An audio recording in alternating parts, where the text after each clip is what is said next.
City Commission meeting of Tuesday, December 13th, 2011 to order. May we stand for the Pledge of Allegiance. I pledge allegiance to the flag of the United States of America and to the republic for which it stands, one nation, under God, indivisible, with liberty and justice for all. May we take roll? Commissioner Bushy? He's doing his bit to keep us healthy by keeping his germs at home. Commissioner Krzyjak? Here. Commissioner Perry? Here. Commissioner Rubino? Here. Mayor Costelli? Here, we have a quorum. Next item is consideration of the following minutes. City Commission organizational meeting held Tuesday, November 15th, 2011. Is there a motion? So moved. Is there support? I second it. Questions, comments, corrections?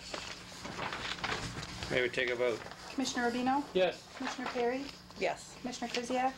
Yes. Mayor Costelli? Yes, motion carries. And then jumping back, I forgot to do something.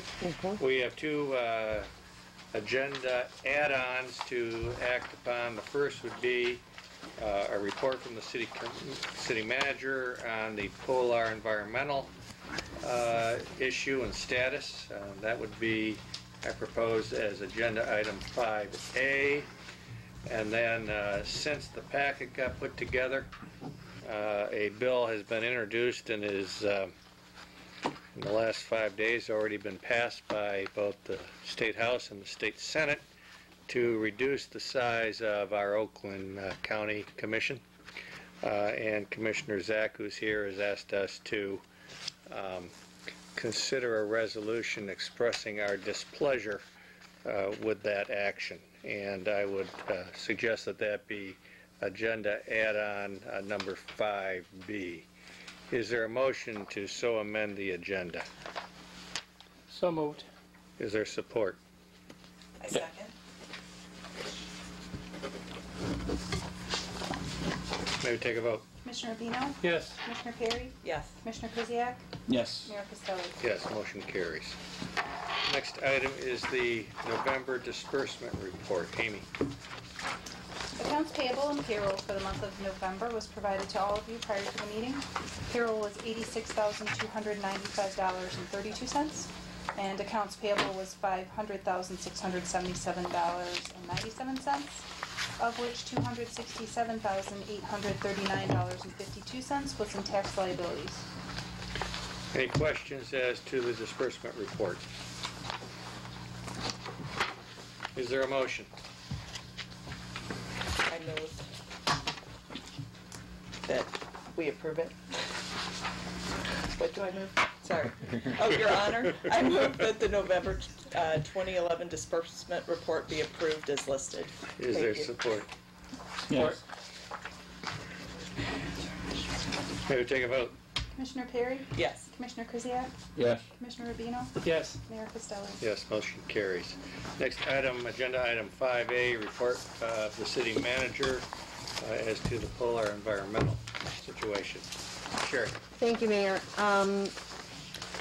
I will start by telling you that, for those of you that may not know, on December 2nd, our police and the Ferndale Fire Department responded to a call to Polar Environmental Corporation, which is near Woodward Heights and Campbell.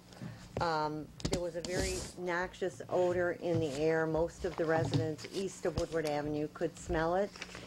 Most of them assumed it was natural gas and called Consumers Power, or Consumers Energy, and consumers responded.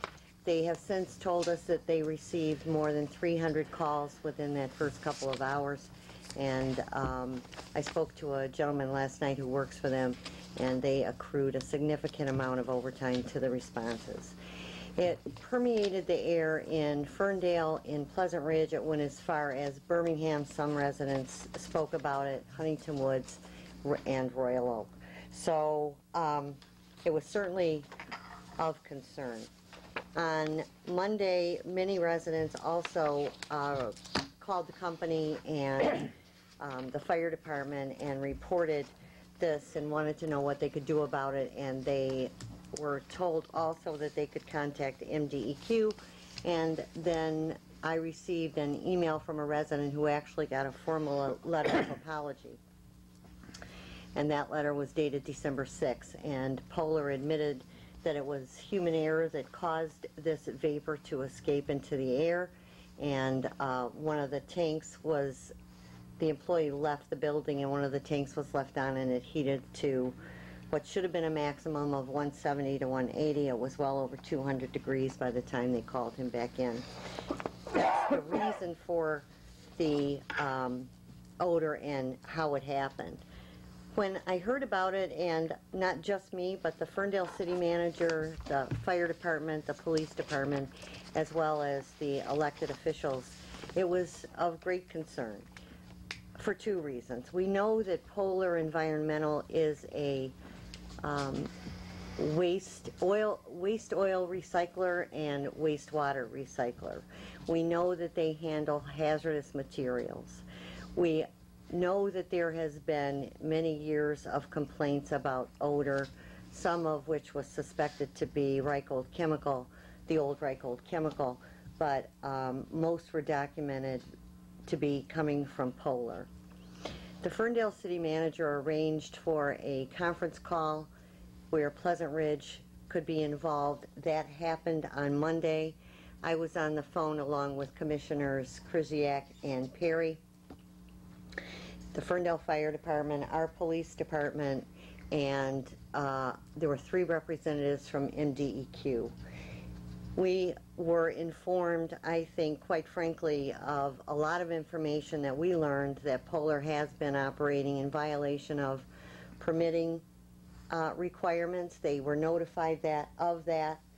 I learned today they were notified of that in 2009, and most recently in October of this year.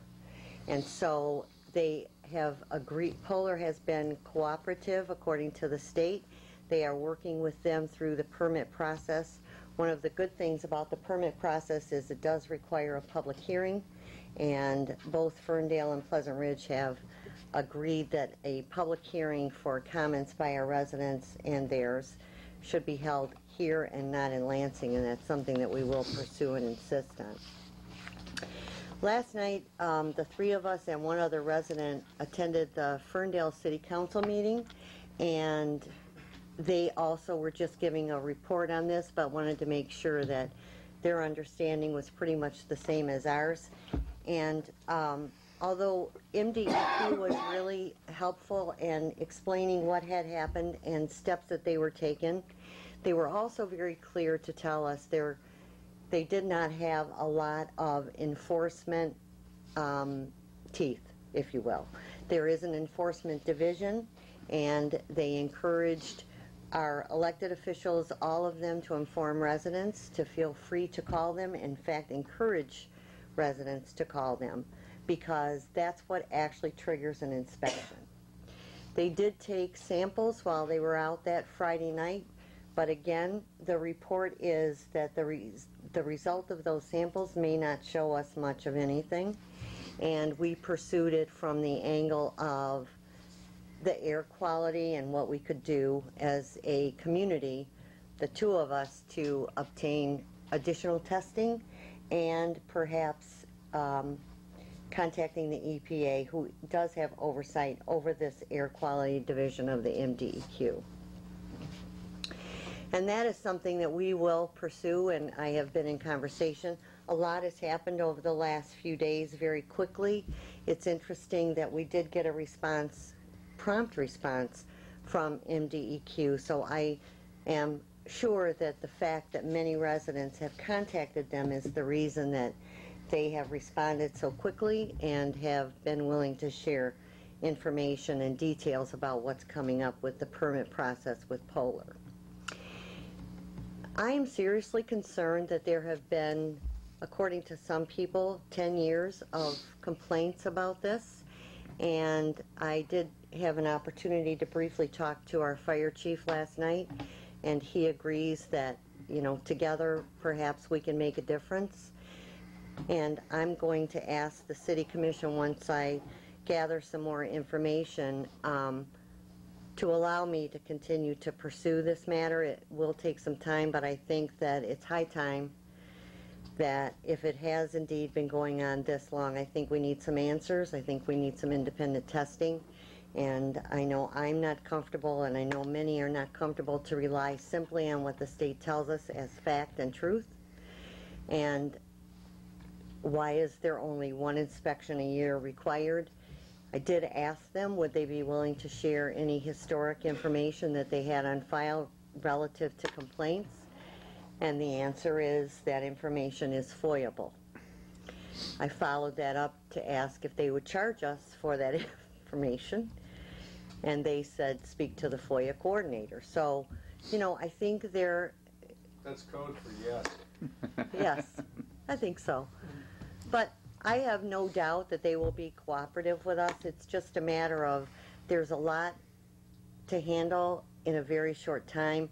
I want to make sure, as I was telling Commissioner Krzyjak, I want to talk to our fire chief, our police chief, and the Ferndale city manager so that we are speaking with one voice and we are not four of us calling these agencies to set up 4 different meetings. And I know that Ferndale, from my conversations with all the parties, they're more than willing to work together to try to get some real answers this time. And like I said, there may even be a point where I come to you for resources for testing or whatever. But I'll follow up, and next month I'd like to invite our fire chief up too to add to anything that I've missed. And of course, Commissioners Krzyjak and Perry were on that same phone conversation with us last night. Chief, before you start, and Sherry, most of this is not on the chief's watch, but if there's been 10 years of calls to somebody, this is the first that any of the calls have come to you. Yes. And many people have said they felt they should be reporting it to the fire department, which they probably should at the time, especially.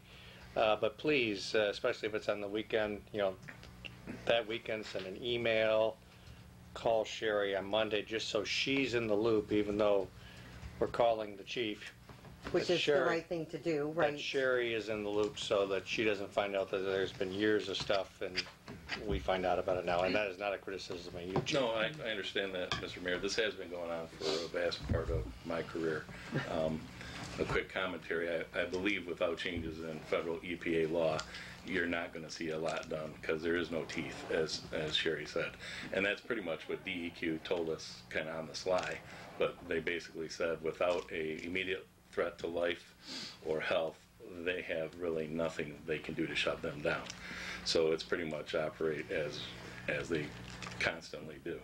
They are very cooperative though, so everyone knows the business. Whenever we respond to them, they immediately do stuff and take care of it. It was a employee who left the valve on and left the building.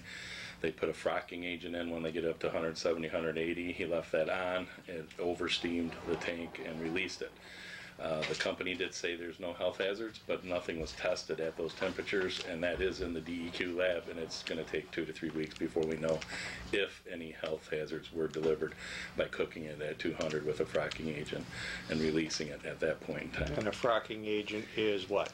It's something to do with the separation of the waste oils. It's an additive that the DEQ says is normal process, but they don't know when you take it up to 200 degrees after adding it and letting it go for quite a while. And that's this company's business, is it not, to separate waste oil from water? Yes, they are actually, they are an environmentally friendly company and recycling automotive industry waste oils and then reselling them back to people. So it is a good thing in some sense, but it does continue to cause. The problem is it has a smell very close to what the agent they put in, natural gas. Natural gas is colorless, odorless, and they put an agent in.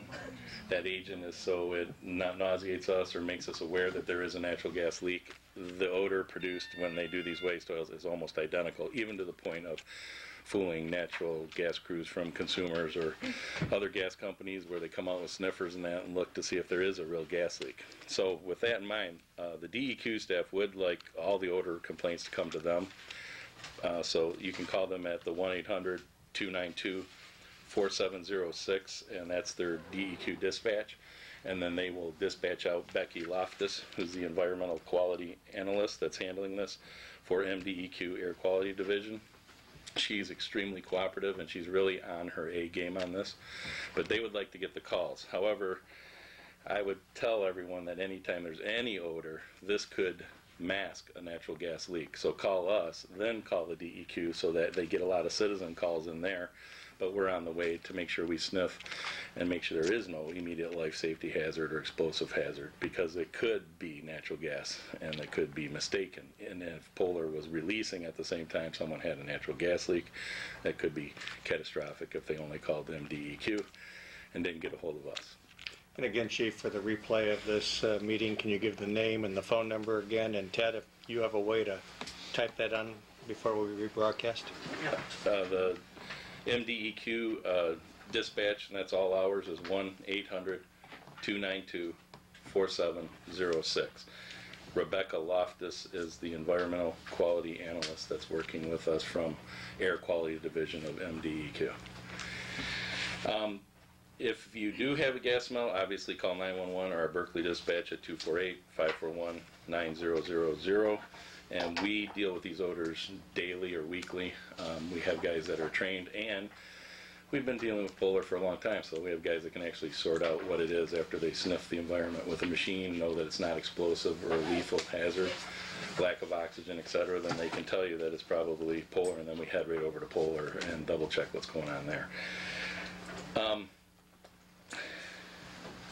One of the things I'd like to tell people is that anytime there's any kind of hazardous materials or that, is there's three things you can do, and it's time, distance, and shielding. Limit the time you're exposed to it, hold your breath, get out of it, call for help or other numbers once you're out of the smell area, because you don't want to be breathing it. We don't know if it is harmful or not, whatever it may be. And then distance, the farther away from the incident you can get, the better. And then shielding, in the case of air issues, would be wearing a self-contained breathing apparatus. So the farther you get away into fresh air, the better it is. But shielding from radiological emergencies would be walls, brick, etc. From chemicals would be suits, or just to get out of the chemical altogether. But those things, time, distance, and shielding from any kind of hazard, is the best thing for your health. Get out of it, and then when you get to a safe area, make your calls. Thank you. Questions to the Chief? Thank you. You got that garage fixed yet? Almost 100%. We're 99. We're waiting on 100. Perfect. Mr. Mayor, I don't have any questions for Chief Sullivan, but I do want to thank him and the Ferndale Fire Department for their response on Friday evening, and for those healthy tips, because I know that was one thing residents were concerned about, was after the fact.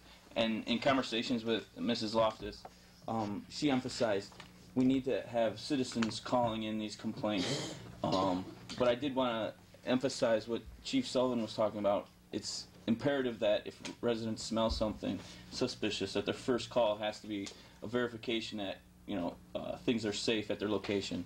Then a follow-up call to the Department of Environmental Quality is very important. Mrs. Loftus really emphasized the fact that if the 300 calls that consumers had been instead or in addition called into the Department of Environmental Quality, that would have been a significant event that would have glared on their radar screen. This event is now currently on their radar screen, and she has and the office has communicated that this is top priority for their office at this time.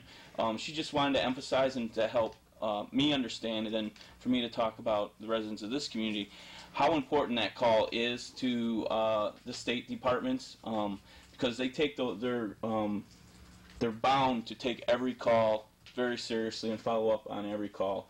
And as calls are weighted in volume, if her office received the 300 calls that consumers received, I think we would see immediate action on this. One thing she did say, and this speaks to what Mr. Sullivan and Mrs. Ball was talking about the core samples. DEQ, because the call volume immediately was not there, did not have a representative on site as quickly maybe as they would have if the volume was a little bit higher. The samples that were taken were physical samples of the contents of the tank. Now, what is in the tank is going to be very helpful in determining what was released to the atmosphere. But because we were not really specifically aware of how hot that tank got, different agents burn off at different temperatures. So really, it's going to be very hard to determine exactly what was in the air that evening, even if we do have a core sample that is definitive in describing what was in the tank. Determining what was in the atmosphere is a little more difficult. If inspectors were on the site earlier, those samples, may have been an opportunity for them to take those samples. So that's one of the reasons she emphasized call volumes into her department immediately can help, garner some resources on site where those samples can be taken. Now, it's just something I wanted to emphasize to the residents of this community, how important it is to call and determine, the severity of the emergency situation, but then also follow up with those calls to the state of Michigan. Chief, if I could ask you one more thing. Sure.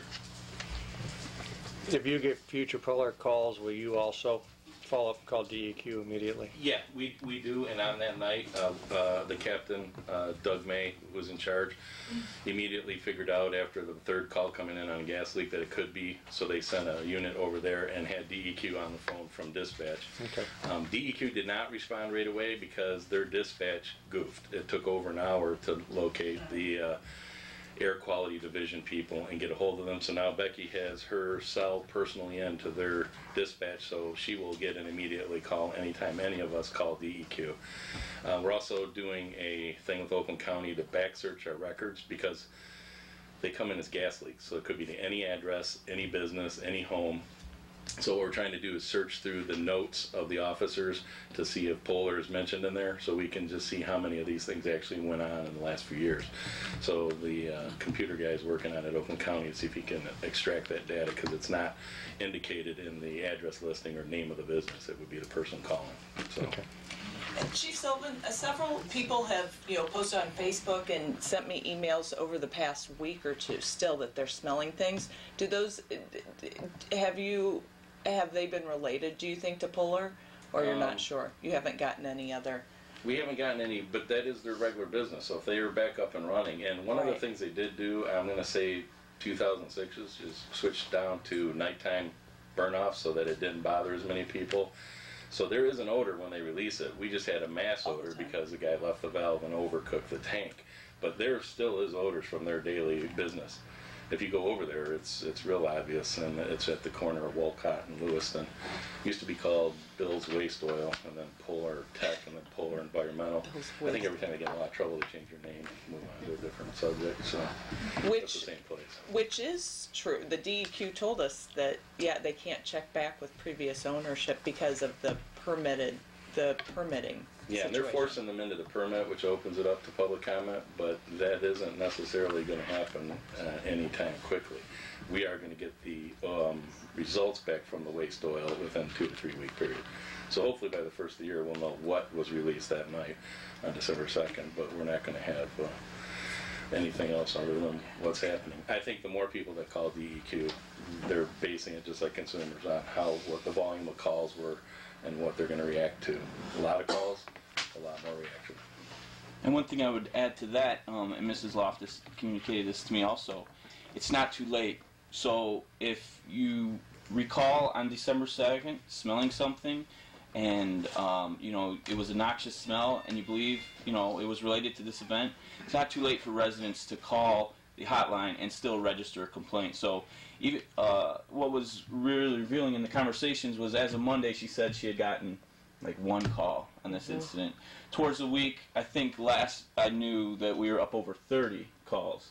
That's still a short distance from 300. And I'm not saying 300 calls were all from the residents in this community, but one thing she did communicate to me was that it was not too late for our residents to call on this specific December 2nd event. To still report. And that is a 24-hour number as well. Yes, right? That's their hotline number. Great. They have another regular number, but for this incident and anything in the future, they'd rather you call the hotline number, so Rebecca is notified immediately, as well as call us first and then call DEQ. We're going to call them too, but we still want the calls to go in so we have more complaints from citizens, and it's not just the fire department. It's louder that way. Exactly. Yes, Right. sir. exactly what it is. And one thing I will add, finally, because several residents have asked about the potential for a public hearing, and the Department of Environmental Quality assured us on the conference call that we will have a public hearing on this. Sherry has been really good on ensuring that happens in this community, which I think is vital. So residents, if they're concerned on this and other issues, can kind of do their little homework or prepare their comments, because a public hearing on this issue is happening within the foreseeable future. And another concern is getting the call into DEQ gets them moving, so Rebecca can get down here with air sampling equipment and get it while it's fresh and strong. So that's another reason we want them to know right away. We call them immediately, but by the time they get down here, a lot of times prevailing winds and that blow it out of the area, and there's really not a lot of the odor left for them to sample or get at least a very good sample out of.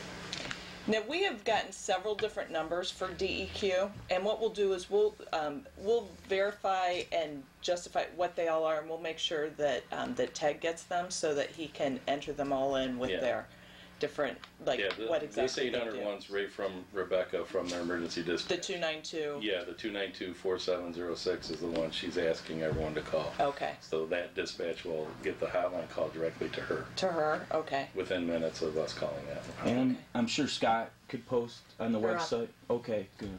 But again, we relied on the 1-800 number. That was my understanding that that's the best number. Yeah, that's what the fire But department again, calls when we're I having want to issues. state, as you both have stated, the first call should be 911. Yeah, you don't know. It Call could- the non-emergency. Right. It Don't could be call some other Ferndale City chemical, it Hall. could be a gas Call leak, it could 911, be a you're lot gonna of get things. So the let right us determine there's no immediate life hazard. Absolutely.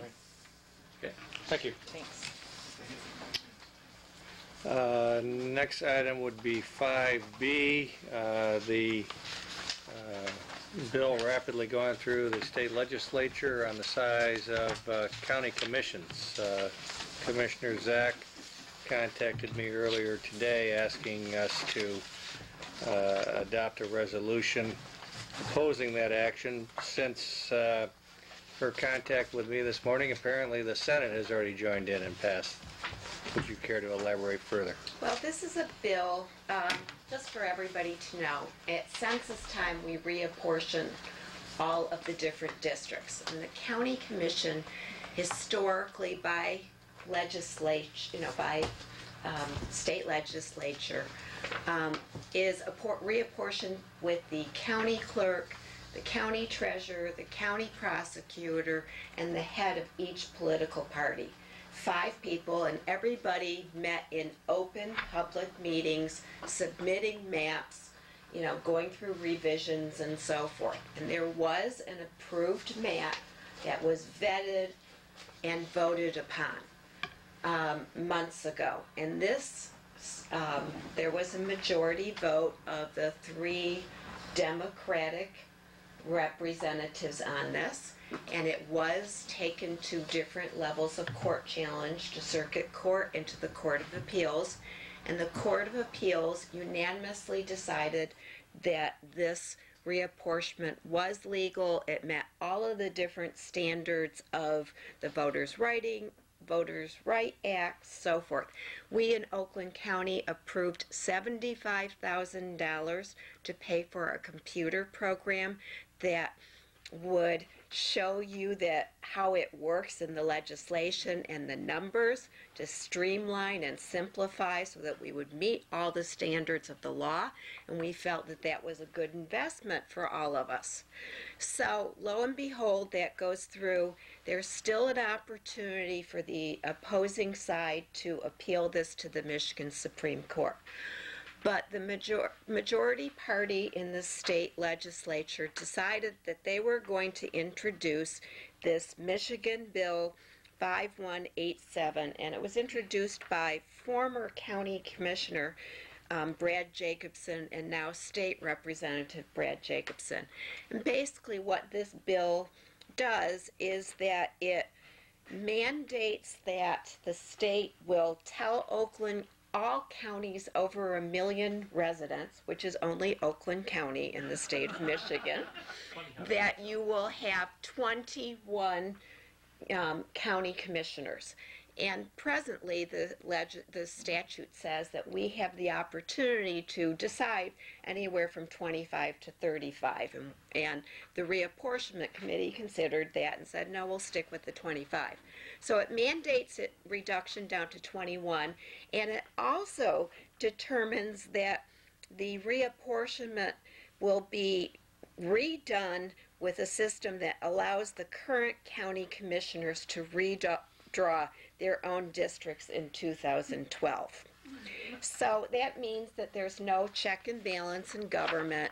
You know, we don't have any separation of powers. We have Lansing telling us how to run our own local communities. And they're all up for re-election in what year? 2012. 2012.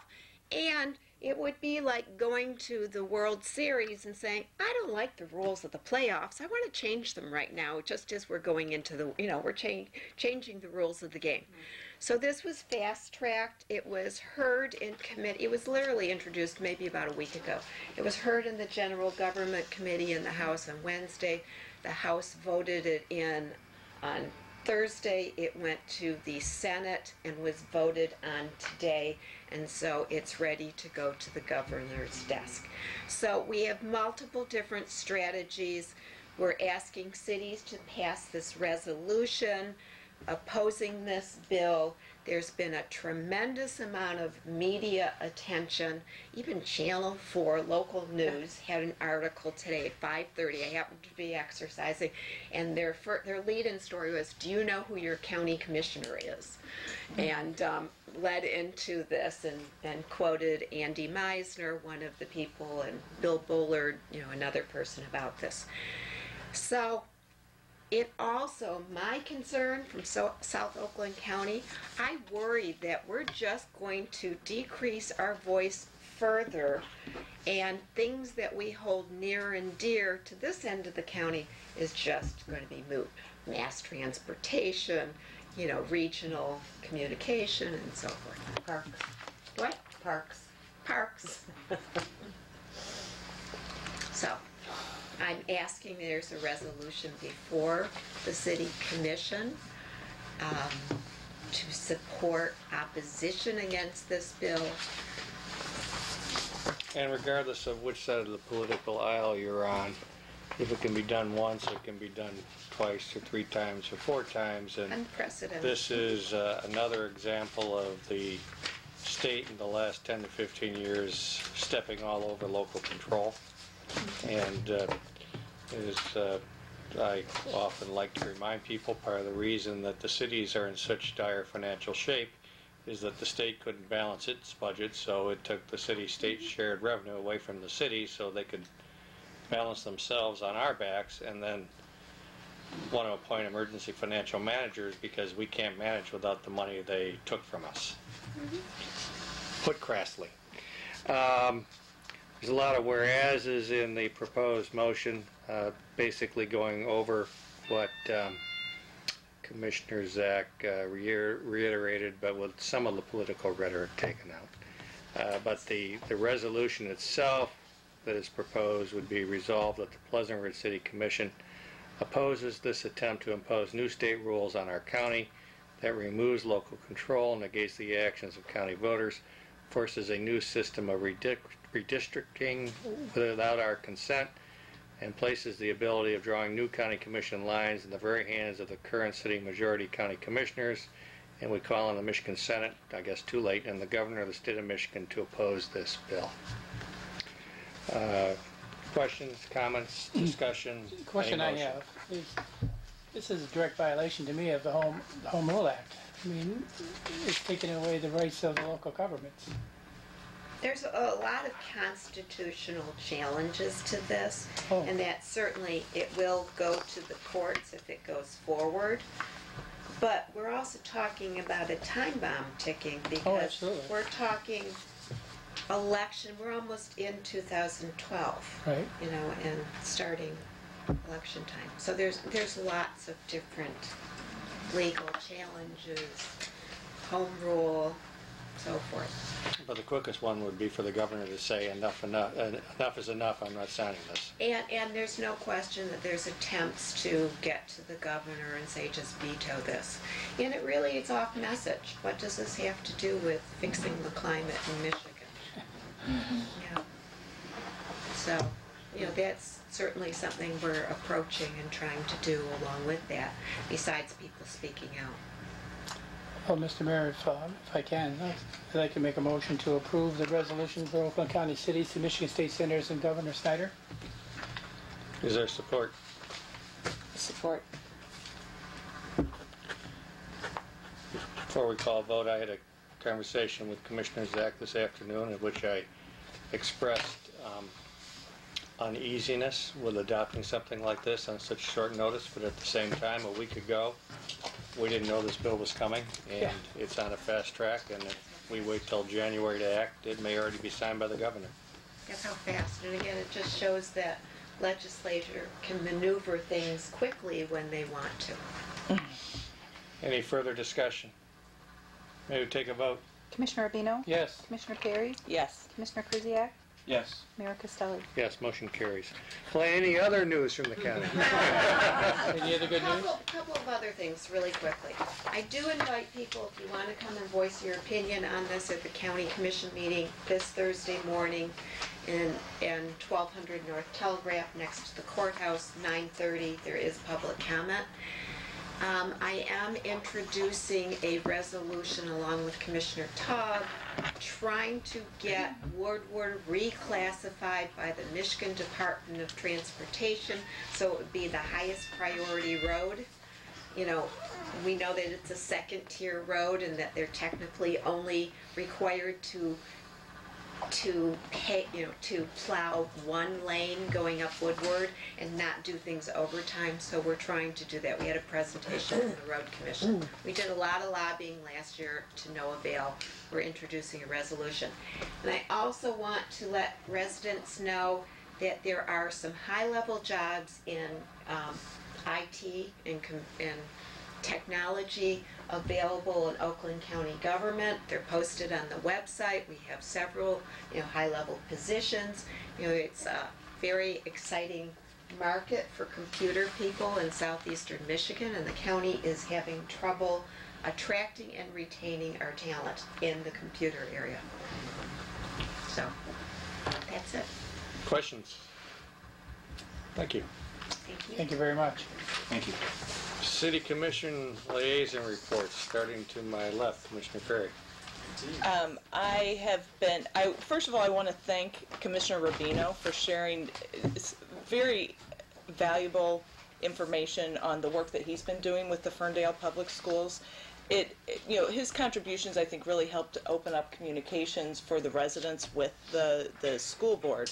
And I really hope to carry on his good work and to keep consulting with him to help make sure that the relationship remains strong and gets even stronger, and we're able to make some difference in the Ferndale Public Schools. I also attended Superintendent Gary Meyer's meeting on December 6th at Coolidge Intermediate. The presentation was on the proposed bond issue extension, and that's going to be voted on in February. And that's a really important thing for all of us to really look at, if you have children or not, because it's more of a tax issue, but it really affects the infrastructure of our schools, which I think is a really important issue. One of the things, I got some handouts. I've been trying to get these digitally, but what I'll do is I'll scan them and I'll put them up online. I'll see if we can get them on the city website, and if not, I'll have them on Facebook and stuff too. But it's nice because they go through the expenditures line by line per school and different situations like that, which are really helpful. And then it sort of talks about some of the history of where this whole bond issue started. And there's a lot more that I'm going to learn from our school representative who lives here in the city, Karen Toomey, and through some other people. And so any questions and concerns and thoughts you guys have, please let me know. But also on January 11th at the Rec Center, Superintendent Meyer is going to speak up there. And he, opens it up for questions. And I think, there are really important issues for us to look at on this bond issue. And like I said, the vote's going to be in February. you have the exact date in February? No. Amy, do you know it? 28th. 28th Same day as the Republican Same day? primary. primary. So, and then also the Ferndale Marching Band Golden Eagles, they worked very diligently to try and win a grant from Pepsi. I got millions of emails, sent tons of texts, tons of emails.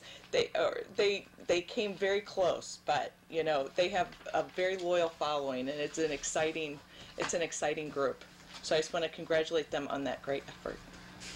And then on transit, we had a nice discussion on transit. There is a really neat group called the CWC. It's the something, but it's a great group. It's a group of cities. Yeah, and it's the cities from basically Ferndale up Woodward to Birmingham, and they're studying the alternatives for having, for mass transit. It's everything from a light rail study to a rapid bus study to doing nothing, to what some of these different solutions are. And they've gotten funding, like there's the $2 million funding that they've received from the U.S. government.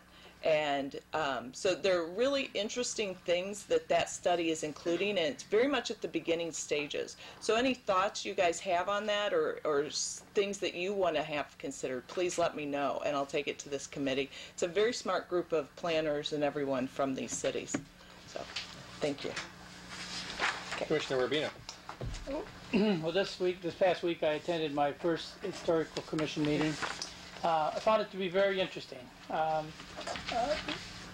was learning a lot from them, even though I love historical items, antiques, and things of that nature. Some of the things that we discussed was a speaker series that they're going to hold in January, and also a home and garden tour they're going to have again in June of this year. The other thing we talked about is something that I had spoken to Sherry earlier in the spring, is about putting on some kind of an antique show, if not like an antique road show or a display of antiques. And Scott called me this week and had said that we'd like to do that. That's something that we're looking at doing maybe, and I haven't met with Scott or in the chairperson, Mrs. Zupan of the Historical Commission meeting, and see if we can set something like that. I think that would be really nice for our community to have that at the rec center. It's something I've been dealing with for quite a while. I love antiques. And I thought it would be something that would be great to hold in our city, and when I discussed it with Sherry, and I'm glad to see them moving forward with it. And the Historical Commission is very excited about getting involved in that. So I think that would be something that we're going to plan on and hopefully work out with the administration and put something on this fall for that. That's basically all I know about the Historical Commission. There's some new people that are going to be asked to come on the commission tonight, and one person is going to have to renew their membership. So it's going to be exciting. I'm looking really forward to working with the Historical Commission. It's going to be a lot of fun. Thank you. Commissioner Krzyjak. Thank you, Mayor. The Rec Commission, very excited to be appointed to that commission. As a parent with 3 young children, I feel like recreation is a vital part of our daily existence, so I'm really excited to participate. One thing that Mrs. Ball suggested is that I keep in mind the fact that we are a very diverse community with a lot of diverse recreational needs, and I wanted to assure all the residents of this community that even though my focus is on the jungle gym at Greensboro Park, maybe, but I'm definitely going to take care of us antiques. Right. Certainly. I definitely am very excited about my appointment, and I look forward to fulfilling that role. I also, at this time, wanted to thank Commissioner Bushy for his service on that commission. All members of that commission communicated to me that he was a very vital part of that commission. I just wanted to extend the commission's thanks for his service on that commission. Also, I want to acknowledge resident Kelly Castle. She was a secretary, and she is now term limited on that commission. I wanted to, on behalf of the citizens of this community, thank her for her service on that board. As regards to what we discussed at our last meeting, as some of you may know and some of you attended, the Thanksgiving Artist Market was on November 18th and the 19th. And it went very well. There was an attendance of over 350 people. There was over 20 artists, and the attendance was good on Friday. Friday's evening was boosted by a mead tasting, which was, by all accounts, a rousing success. Saturday's attendance was also good. The numbers were 100 on Friday and 250 people on Saturday. There were 23 artists. And I wanted to take the time to thank Sue Turpak for her job on organizing that. Incredible. She really went above and beyond in making sure that it was a successful event. There's definite plans to bring that back next year. So the Rec Commission is looking forward to organizing that event for the residents of this community. Some dates that I would like to remind residents of, and I got to make sure my kids know about this. The Letters to Santa deadline is on December 20th. We do have a mailbox here, Yep. and this is one of those secrets of City Hall that I'm now privy to. Do we have some sort of like hotline to the North Pole? How do they get there? Do you guys? Santa responds to all of the... Right, but how do the letters get from here to the North Pole? Per delivers Oh, them. absolutely. We have direct route through our police department. Oh, okay. All right. Yeah. Great. I'm glad to hear about that. She's got to earn her house. The VIP holiday party, the Volunteers in Pleasant Ridge, is December 16th. That's this Friday, from 6 to 9 p.m. If you're looking at attending that, please RSVP before the preceding day, the 15th. Also, the 50 Plus Club Christmas party is December 21st at 6 to 8 p.m. That would be, something For us antiques. I'm not old enough to go yet. Move on. You're not, okay. The top Christmas party is December 22nd from 10 to 11:30, and I will say that my young ones thoroughly enjoyed the Halloween event, and we're looking forward to attending the top Christmas party. And into next year, Family Fun Night featuring Dan the Creature Man is going to be January 6th at 6 p.m. So please call 248-542-7322 to RSVP for any of these programs that you may be interested in. So, thank you. Thank you. Next item is consideration of the report by Ms. Ann Haig, Library Director, Huntington Woods Public Library. Hello, I'm Ann Haig from the Huntington Woods Library, and I want to tell you a few things that are going on at the library. I put on your desk the postcard from the Palette and Brush Club. Yeah, that's going on now through December 31st, and that's local artists, and it's a mixed media show. There's about 30 different pieces. So the gallery's open regular library hours, which are 10 till 9, Monday through Thursday, and Saturday 10 till 5. We're closed Friday and Sunday. I also put on your desk the bookmark for the Friends of the Library book sales. The upcoming book sale, the next one's January 7th. And all the proceeds from the book sale benefit the library, and they put on programs for the library. They have really good prices. Hardcovers are $1, paperbacks are 3 for $1, children's books are 50 cents, so come check that out.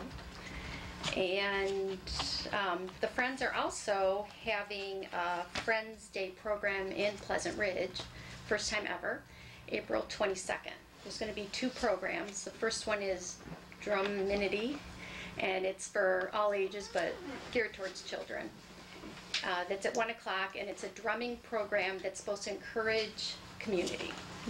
And the second program is at 3 o'clock, and that's Bob Milne, who is a ragtime pianist. And he'll do a show, and then he also talks about the history of ragtime.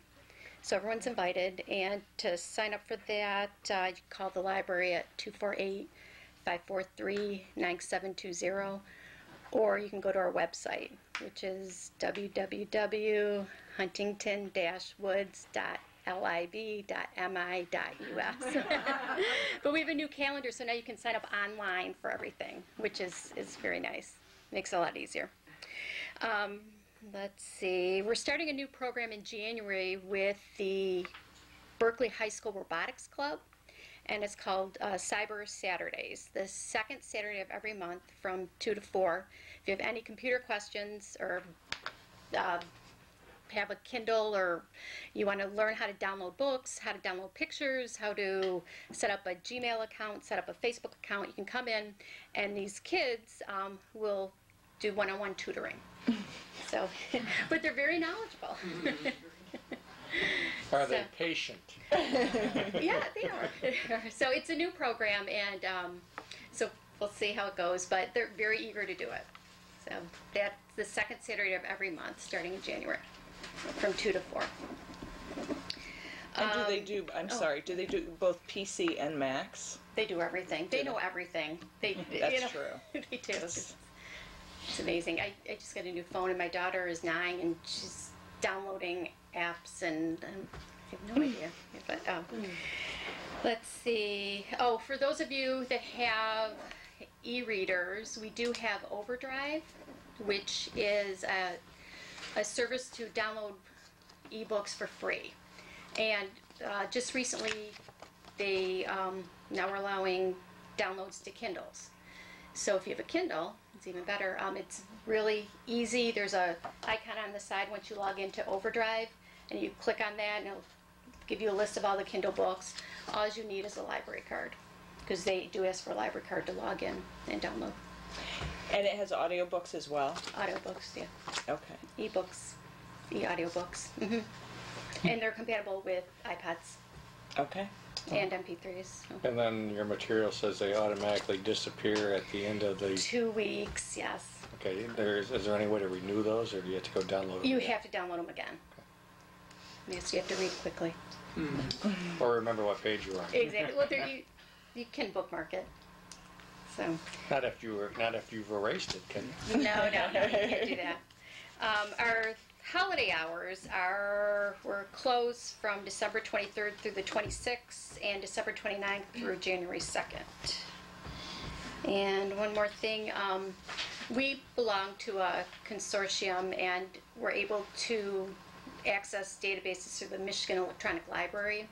And some of these databases are Gale Virtual Reference Library, Chilton's, that has the car repair manuals, so we don't have to carry those books anymore. Books and authors, let's see what else this is, Business and Company Resource Center. Anyway, so you can access those through our webpage, and all you need is a library card. They will ask you for your library card to log in. So that's it. Any questions? What time was the tech help every second Saturday? Oh, 2 to 4 p.m. 2 through 4, okay. Yeah. And you can call the library and just to make an appointment. Great. So they know you're coming. Other questions? Thank you, Ann. All right, thank you. Governmental reports. Chief. Your Honor, just a little bit of holiday safety. Many different cultures celebrate the holidays in many different ways, but candles are usually a part of it. If so, we'd like you to put them on plates that are at least 1.5 times the size of the height of the candle, because real candles cause real fires, and that is a big problem. LED lights, this is for Ted, are not only green and energy efficient, but they have a lot less heat generation, and they're very safe. So if you can convert over to LEDs, that would be great. If not, you need to read the manufacturer recommendations on regular lights, because you can only plug so many in a string together before they overheat the wiring of the string, melt, and start a fire. The last is trees. If you're getting a live tree, make sure you water it daily and keep it wet and moist, because when they dry up, they tend to catch fire really easily and burn a lot of stuff up with them. It's a horrible thing to see at Christmas time or any other holiday, but it typically have 1 or 2 of those a year. That's it. Thank you. Any other governmental reports?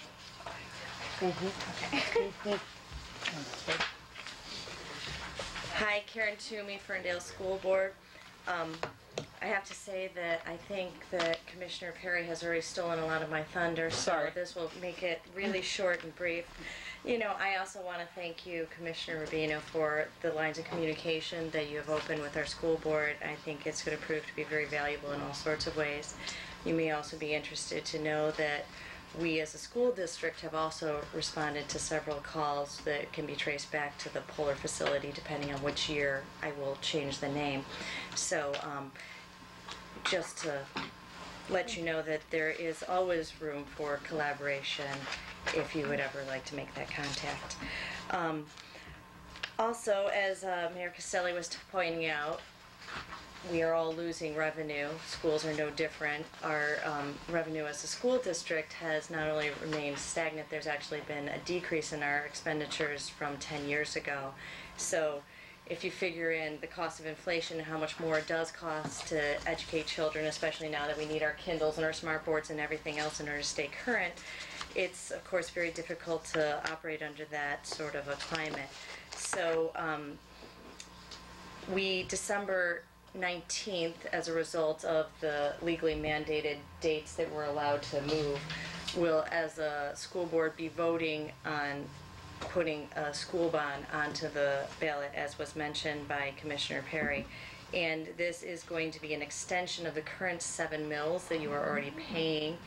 And the reason for the haste is,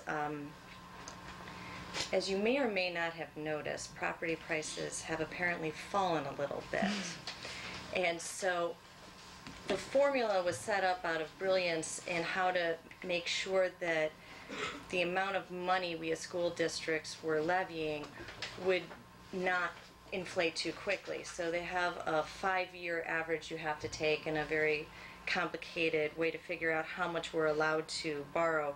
The short version of it is, because that number came back much lower than we expected, that rate as far as home values is going to start showing a significant decrease, to the point that if we didn't move so quickly, we would be eligible for $10 million less if we didn't put it in February.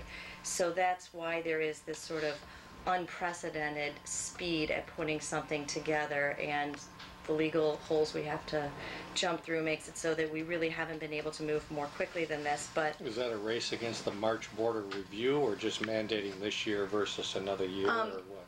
as soon as we go on to the next ballot, instead of factoring in at -3, I don't want to speak to the exact figure since I don't have them in front of me, but we will have to get rid of the last year of a positive growth and factor in a very negative decrease in home values, which is what causes us So to you're have... keeping your big year alive. We're keeping our big year alive. Okay. It's a great way to put it. In fact, I might even steal that. No extra charge. Thank you. I appreciate that. You know, collaboration is what I was talking about. So we are starting to get some things up and moving, and so yes, you will be able to be getting some of those materials that you had referenced digitally. So Great. you'll be able to find that on... We already do have our Facebook page up and available, and the Facebook page for those who are watching is Citizens for Quality Schools. There will also be a website open very shortly with the same name. Part of it has to do with we are waiting for a December 19th vote. So that will be up almost immediately following that. Anybody who's interested in getting involved in helping us with the organization, getting out the message, and letting us know what people really do want to hear, may please come and join us Sunday at Drayton Avenue. There will be a meeting at 7 o'clock for anybody who is interested in helping us to get that message out and help let us know what it is that you're looking to know. And then also there will be another one of those meetings like what Commissioner Perry had attended here Wednesday, January 11th at the Pleasant Ridge Rec Center. Gary Meyer will be again speaking. Our superintendent will be answering questions between 6 and 8 and on the facilities.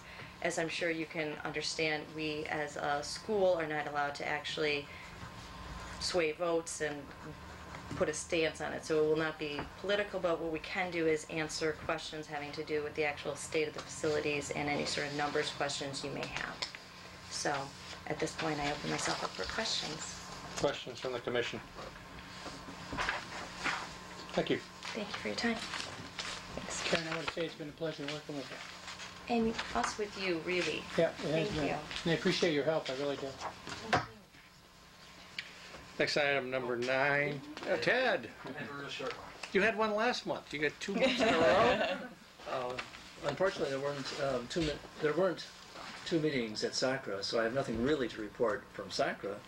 But I looked in the Woodward Talk and found out that Huntington Woods, our competitor, She left. you remember we beat them in our race. That's why she left. She knew you were going to mention that.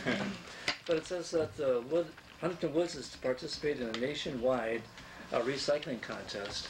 And, well, that's fun and that's nice to hear. But I was really surprised on the prize. The prize is $100,000. So that's really good. So just want to pass along that information to you. Huntington Woods Library is going to have an environmental meeting January 24th at 7:30. And I kind of think it's good to start looking toward the environmental group to help out in any way. And as you notice that when Santa Claus was over here just a few days ago, he mentioned to the boys and girls to recycle the wrapping paper. So I just thought I'd say that again. And probably during the holidays when there's a lull in the conversation, say recycling. See what happens. Any questions? Thank you very much. Thank you, Ted. Recycle that bottle. Green glass recycling. No more governmental reports. Number 9, consideration of appointments 9, 10, 11, 12,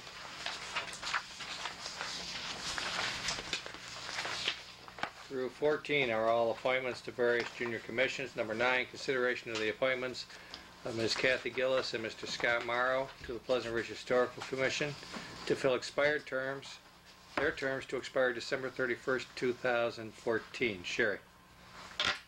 Mayor, with respect to all of the items that you mentioned, we had applications on file, and I concur with the recommendation by the Historical, Recreation, and Planning and Downtown Development Authority that these recommendations to the City Commission be endorsed by the City, be approved by the City Commission.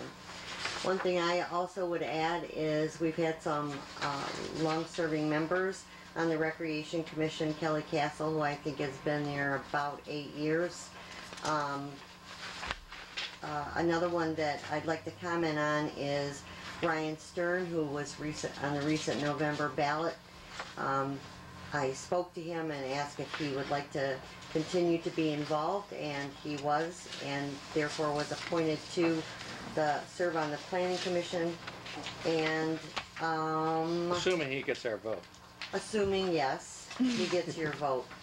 Other than that, my recommendation is that they be approved. You can do them by separate motions, please. And then with respect to the Historical Commission, we have 2 long-serving members stepping down due to term limits, Ms. Jill Lamphere and Ms. Diana Skiles. The city thanks them for their services. I've known Diana almost as long as I've been in the city. She's one of the few people who bought her second house with Pat, never moved in, moved to Japan for 5 years, and then came back here. Is there a motion to appoint Ms. Kathy Gillis and Mr. Scott Morrow to the Pleasant Ridge Historical Commission? Mr. Mayor, I move the appointment of Ms. Gillis and Mrs. Gillis. Excuse me, she wanted that corrected. She doesn't like the idea of Miss. She said she's been a Ms. for 60-some years. She's still a Miss. So, Mrs. Kathy Gillis and Mr. Scott Morrow to the Pleasant Ridge Historical Commission, term to expire December 31st, 2014, be approved as recommended. Is there support? I second. May we take a vote? Commissioner Rubino? Yes. Commissioner Perry? Yes. Commissioner Krzyjak? Yes. Mayor Costelli? Yes, motion carries. Next item, number 10, is consideration of the reappointment of Ms. Jennifer Kopp to the Pleasant Ridge Historical Commission. This term to also expire December 31st, 2014. Is there a motion? Mr. Mayor, I move that the reappointment of Ms. Jennifer Kopp to the Pleasant Ridge Historical Commission, term to expire December 31st, 2014, be approved as recommended. Is there support? I second that. May we take a vote? Commissioner Rubino? Yes. Commissioner Perry? Yes. Commissioner Kuziak? Yes. Mayor Costelli? Yes, motion carries. Next item is consideration of the appointments of Mr. Ryan Stern to the Pleasant Ridge Planning Commission Downtown Development Authority, technically two different bodies, to fill an expired term. His term to expire on December 31st, 2014. And Mr. Stern will be replacing Mr. Dan Finwall, who served for many years and whose service was very much appreciated. Is there a motion as to Mr. Stern? Your Honor, I move that the appointment of Mr. Ryan Stern to the Pleasant Ridge Planning Commission Downtown Development Authority, term to expire December 31st, 2014, be approved as recommended. Is there support? Support. May we take a vote? Commissioner Perry? Yes. Commissioner Rubino? Yes. Commissioner Kuziak? Yes. Mayor Costelli? Yes, motion carries. Next item is reappointments. Consideration of the reappointments of Mr. Sean O'Brien and Mr. Greg Sweeney to the Pleasant Ridge Planning Commission and Downtown Development Authority. Their terms to expire December 31st, 2014. Is there a motion? Your Honor, I move that the reappointment of Mr. Sean O'Brien and Mr. Greg Sweeney to the Pleasant Ridge Planning Commission Downtown Development Authority, terms to expire December 31st, 2014, be approved as recommended. Is there support? I second that. May we take a vote? Commissioner Kuziak? Yes. Commissioner Perry? Yes. Commissioner Rubino? Yes. Mayor Costelli? Yes, motion carries. Next item, consideration of the appointment of Mr. Jameson Foreman to the Pleasant Ridge Recreation Commission, filling an expired term. His term to expire December 31st, 2014. It's already been noted that he is replacing Miss Kelly Castle, who has previously been thanked by various members up here on the board. Is there a motion? Your Honor, I move that the appointment of Mr. Jameson Foreman to the Pleasant Ridge Recreation Commission, term to expire December 31st, 2014, be approved as recommended. Is there support? I support. Bless you.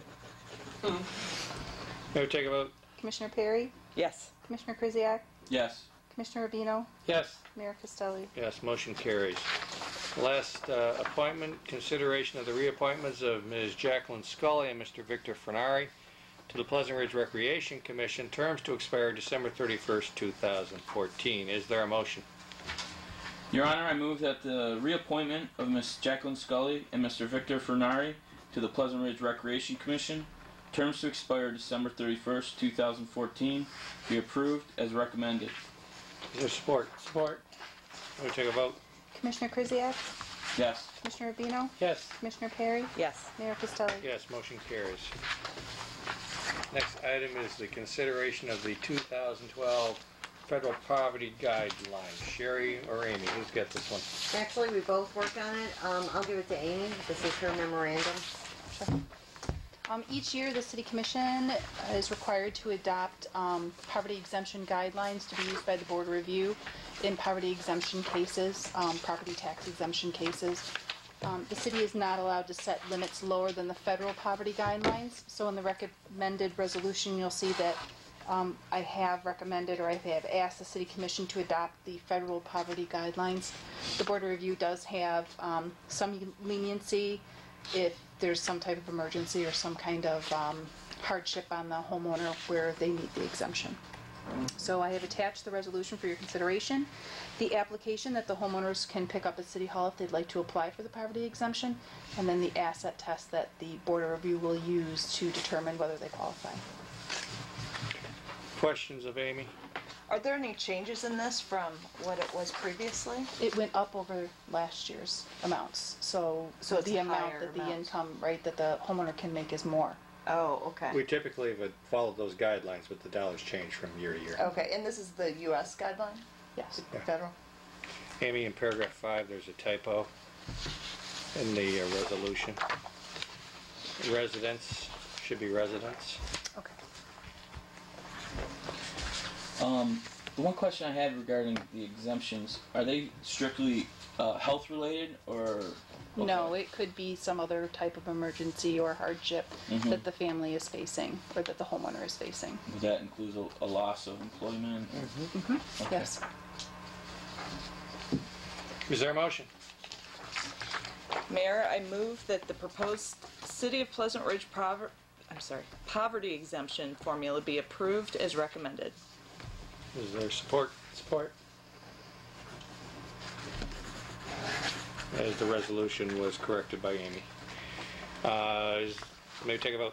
Commissioner Perry? Yes. Commissioner Rubino? Yes. Commissioner Krzyjak? Yes. Mayor Costello? Yes, motion carries. Next item is consideration of the resolution regarding Public Act 152 regarding employee health care costs. Sherry. Mayor and City Commission, this is an issue I want to take a little time to explain. It is somewhat confusing, but it started under Governor Snyder when he made several attempts to make changes to public employee benefits. This is one of them. This was finally adopted and passed on to communities in September of this year with an effective date of January 1st. And it basically requires, it was targeted initially for school employees, but then in order to get it through, all public employees became a part of this requirement. And the summary of it is to require public employers and elected officials, those that receive them, not you, to contribute toward their health care benefits. And there were three options in this legislation. The bill allows public employers to use an 80-20 cost share arrangement. It does limit the employer's contribution to 80% of the total cost of the health care plan. It also has a provision called the hard cap provision, and in that there are actual dollar limits that a public employer will have to live with, and anything above that amount the employee would be responsible for. That is option number 2, and they are relatively low limits. If no action is taken by a governing body or school board, the hard cap provision is the one that will go into effect. The third option is an opt-out option. That is in there with the understanding that this was done in a very short time frame, requiring governments and public employers to take action immediately. It is something that has to be considered every year, and it will require a vote by the governing body every year if you opt out. Or not. Either way, there's going to be action every year. There is one caveat, that is if you have collective bargaining agreements, which most municipalities and public agencies do, they are exempt from this until their contract expires. And once their contract expires, they must also comply with these requirements that the governing body sets. Those are the options. As you know from my memorandum, I am recommending the opt-out. I will tell you that our administration has worked hard and diligently over the last 4 years to make reductions in the cost of health care as well as other benefit plans. We have been able to achieve at the low end $65,000 savings in 1 year and $82,000 at the high end. And that was by making changes to the prescription copay, changing the plan, and changing the requirements for employees to contribute.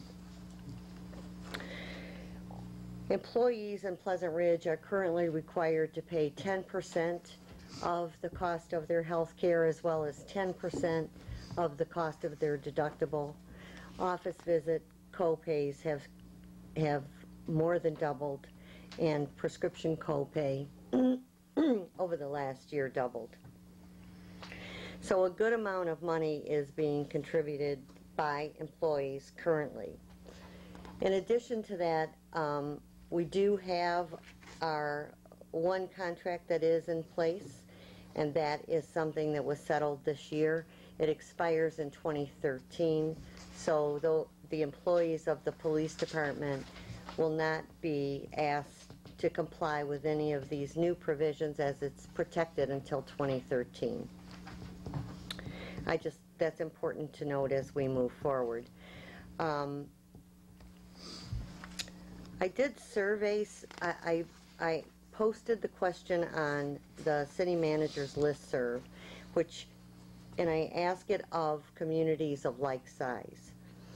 The response was overwhelming. It was all over the place about what communities were doing, whether they were opting out or adopting the 80-20 or going with the hard cap.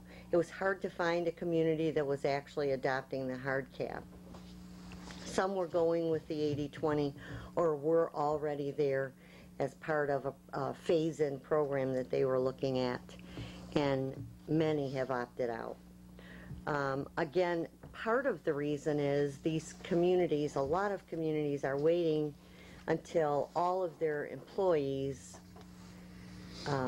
salary and union employees, can be changed at the same time, so there's not this discrepancy between the costs that employees are paying for their health care coverage, and that any change that would be made at contract time for both groups. I think it's also important to know that over the past 4 years, if you go back 5 years, we implemented a system where all employees in the city, myself, the police chief, all employees, I can name you, the police chief, the city clerk, the city manager, and the assistant city manager were cross-trained. And that was done in order to provide a more efficient system of government with a need for fewer employees. We contracted our city treasurer department out to a financial consultant, and that has provided us not only short-term savings in salary, but it eliminated any post-retirement costs for that position. So as it is right now, we often work and run the office with 2 employees, and as you know, we keep looking for creative ways to make savings and be providing service in the most cost-effective way without changing any of the quality, which I would hope we provide good quality service as well. With the closing of the post office this year, as you know, by the federal government, we did reduce our hours as well. The administrative employees have lived under a pay freeze for 3 years, going on 4, and this was done again when not all of the employees were subject to that, because some employees were under a union contract. So I mention that just in saying that I think our employees have been responsible. I think they have been dedicated. To ask them to pay any additional is really creating a hardship. And when you look at the salary range of communities of comparable size, and then you deduct the cost of what employees pay, I think it would be prudent for the City Commission to at least wait till the contract expires or review it again next week. Next year.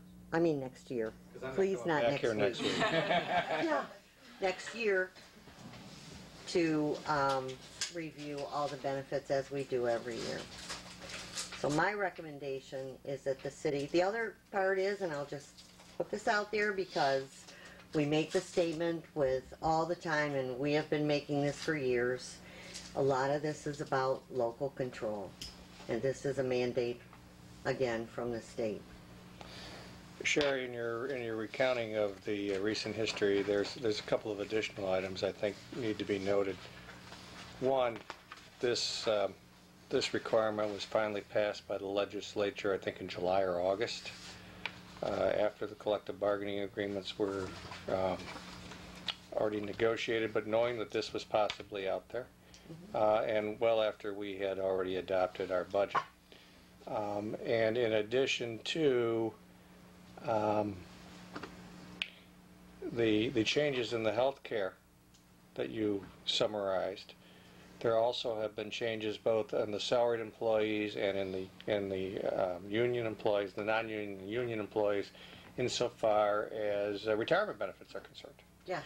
And in fact, during the negotiations with the police department, there was some give and take as far as, you know, these changes to the health care, but we got additional concessions insofar as our, you know, not having a pay raise, retirement benefits, and the like. And so part of the feel, even though they're exempt, would be, you know, we negotiated concessions, we negotiated a package, let's not call them concessions, we negotiated a package that worked for us, and now they're telling us from Lansing, well, that's not enough, you have to do this.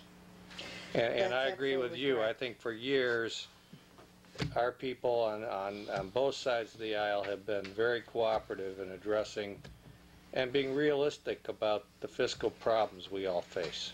And it's nice that 20 years ago, cities didn't have to face these problems, but they're here and they're real. And I would support, at least for the 1 year, to opt out until we get a better handle on this.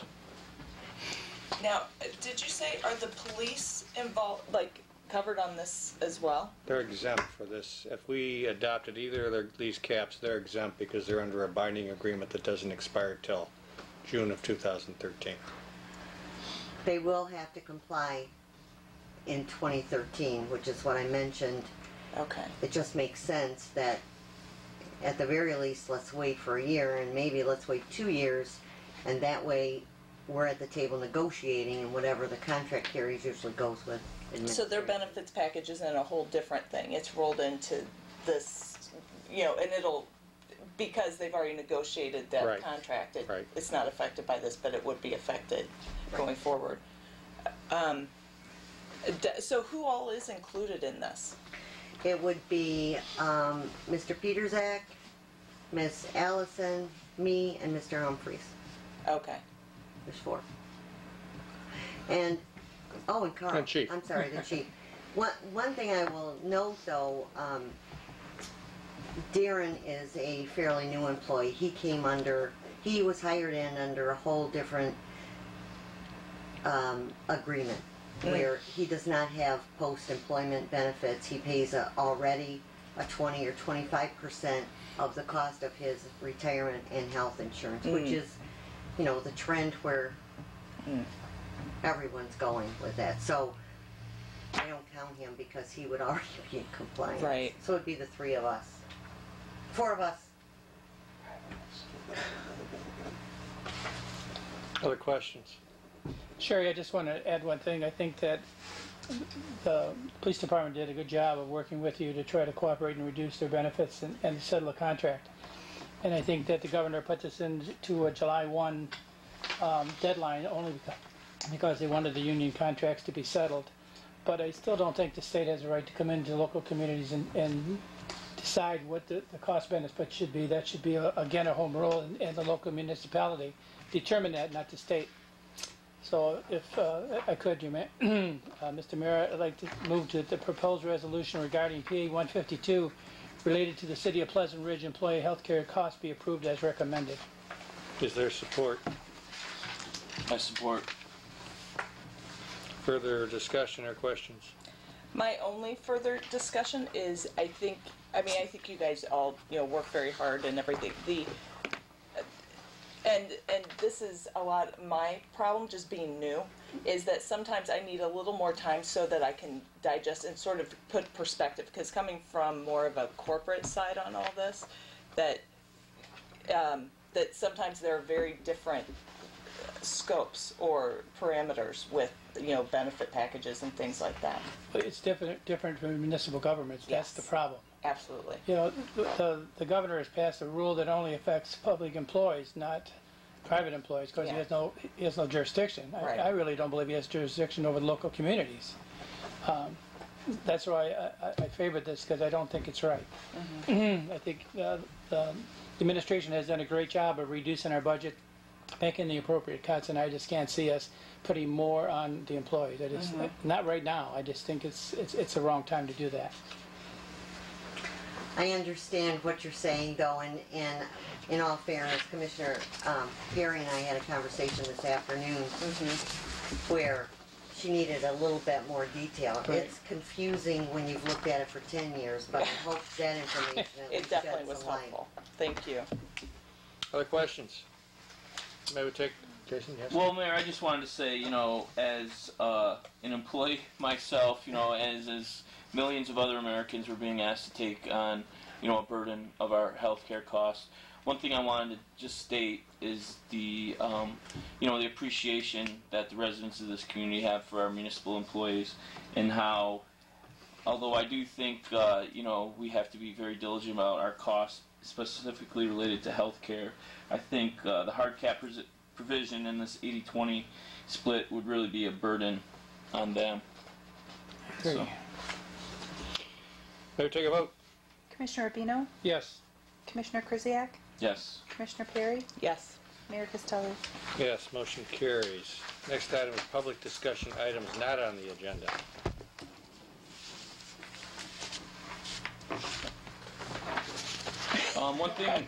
One thing I would ask is that you just give us an update on the fire contract negotiations, either whether you're willing to do that now or in the city manager's report. Yes, I'm going to do that. Okay.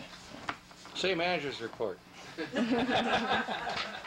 So, I wanted to let everyone know that the last day to put compost at the curb is Friday, December 16th. That's this Friday. What does that mean? The brown bags? Yes. And the, okay. So And the you trash can cans. still carry the brown bags if you wish to the soccer facility on Coolidge, but the city, that is the last day for pickup at curbside. Also, starting on Monday, December 19th, was a sure sign of winter is coming. You can place your 5-gallon bucket at the curb, and the city employees will fill it with salt. That starts on Monday. Our city hall hours, I think, are the same as most around. We will be closed December 23rd and 26th, and December 30th and January 2nd for the holidays. There was an article in the Ridger this quarter that I wanted to draw attention to. It was a conversation that both the Commissioners Krzyjak and Perry brought to my attention right away. And Commissioner Krzyjak reminded me that this was something we'd like to get started. It is a scale down of something that we mentioned last fall. It is asking for volunteers to provide snow shoveling service for anyone who may need it in the city. To date, we have had no calls, but I'm sure when it snows, we will probably get calls. But if you are interested in volunteering to provide that service, or if you are someone that would like to have that service, Erica at the community center is the person to contact, and she will pair you up with someone who can assist you. Excuse me, Sherry. One thing I did need clarification on. I was reading through the Ridger, and there was talk about, you know, it's the familiar sequence of plowing, priority for plowing, and you know, which streets get priority, and I wanted to get some clarification on the sidewalk removal this year for our residents. There will not be one. Right. I don't know if the Ridger really made that clear enough. I don't know. Probably not. Right. So I think residents need to understand that sidewalks will not be cleared. Yes. In the past, when the budget did allow for it, the city would plow sidewalks. It was a low priority as compared to plowing streets and sidewalks around the schools. That amenity was eliminated due to budget restraints this year. We looked at it. There were very few times when the city actually had to go out and do sidewalks, although it doesn't, the requirement isn't there until there is 4 inches or more, and most of the time residents have cleared it after a day or so. So we felt that it was something we'd like to try, and if that's something we can live without, it will give us a little bit of a savings. Well, I also wanted to mention, that your previous attempts, were with the contribution of Commissioner Kellett, and I just wanted to emphasize that we're building on some issues that he had brought up, and it was a spirit that I kind of wanted to continue, being new to the board, and some of the attempts that he was making for volunteerism in this community. The initial idea was an idea that was brought to my attention from relatives who live in Windsor, Ontario, who their municipality had kind of organized something they were referring to as Snow Angels program, where they kind of generated a list, one of residents needing help, one of residents offering help. And that was kind of the spirit that I thought would benefit this community. And I think once residents realize that, the city will not be plowing their sidewalks, there's a lot of generosity in this community, and there's a lot of residents who already on their own have taken to shoveling their neighbors' walkways. This was just something, a reach out opportunity for maybe those residents who may feel like their snow shoveling days are past them, because I know there's a lot of able-bodied men and women in this community who would be willing to, help them out, and that's just kind of the attempt and the spirit. As well as if you know of a neighbor who maybe hasn't heard of, that people would be willing to help them, let Erica would at the take care of it. community center. Yeah, let Erica know, because then she can help match us up. Yeah. We need you to call. We need you to let us know. The report on the fire protection agreement, we are still in negotiations with Ferndale. We did get a response back from Ferndale about a week and a half ago, and the city commission has reviewed it, looked at it, and I am waiting to meet with the Ferndale city manager once again, but I am encouraged, and it looks promising. So I think that once we are able to work out some of the details, that's basically the update as to where we are. I think that was all there was on that one. Okay. I was looking at you like, right? You were there, right? And then my final comment is just simply, for the last month, as all of you know, after the election, as city manager, I have worked closely with both Commissioner Perry and Krzyjak, and I can tell you that the energy and enthusiasm that they have shared at the podium, they continue to share. I am amazed at some of the scheduling that especially Commissioner Perry has had to endure, because she is representing us. She got everything else on numerous committees, and so the education part is absolutely overwhelming. They are delightful to work with, and thankfully quick learners. So I just wanted to thank you for that. It's been really a pleasure. Thank you, Sharon. Well, thank you for all your help and Sure. assistance, all of you. Other business. I have a couple things. Sherry, I have a question for you, but before I do, I want to say something to Jason. You're absolutely right about helping each other. On our block, if whoever usually gets out first usually does each other's, and when we know a neighbor can't, we do. So that's an excellent idea. We did something in the other community where we had people helping people. It was a program where if you did so much service and you got hours, and we helped you, and it worked really well. And this community is small enough, and people know each other enough that they can do that. I think that's a great idea. Sherry, the only question I had is, a lot of the events that we do, because this community is so active in a lot of things, like the tree lighting and everything else, and the garden club put on a dinner the other night. It was, I'm sure they had, I think they expected 45 people and 60 showed up. Yeah. 60 was max. Yeah, well, that's what they did. At least I told you there was 60. But it was a great event, and my question is, a lot of these things, our website is is plain. Is it possible that maybe Ted can tape some of these things and put them on our website? Because we do so many events, the recreation programs and things that we do. I don't mean daily things, but any special event come up. Is there any way we can put it on the internet in our website so people can actually see it? A wrap up of the event. Here's Yeah. the thing. We do tape many of our events. Okay. And many city activities. And those are... Certainly the tree lighting is one of them. Yeah. The Garden Club is not a city club. It is an organization that operates within the city but by residents. TED comes at an exorbitant fee. So, yes. He's going, what? That woke you up? So if the president of the garden club wants Yes. to appoint somebody to take the film, we could always put it on the website. Okay. All right. We can always upload whatever it is, and we would be delighted to do that. But, you know, I cannot approve an expenditure to the city for a private organization. But if each organization, even if the Recreation Commission or the Recreation Department takes movies of their events, They're covered. Okay. Yes, and we do that routinely. The only ones this would affect, for example, would be the Garden Club, the Pleasant Ridge Club, the Culinary Club, The women's those, club. the Women's Club.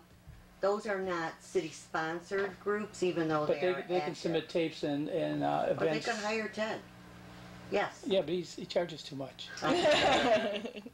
But He is his a work is nonprofit high rate. quality. He's a nonprofit, right? All right. The question was raised to me. That's why I'm asking. Yes, because, that's why. Because there's so many things that go on in this city that is so unique, whether they're city-sponsored or not, that I think it's nice for residents to know that these events are Oh, happening. yes. I just think it's a good idea. Thank you. Any other business? Sure, I would have a recommendation that purr be banned from the room in the future. My eyes are on fire. Whoever left the door open. I will entertain a motion to adjourn our last meeting of 2011 immediately after saying happy holidays to everybody. Be safe and enjoy it. Is there a motion to adjourn? All in favor? Aye. We're adjourned. Get out of here.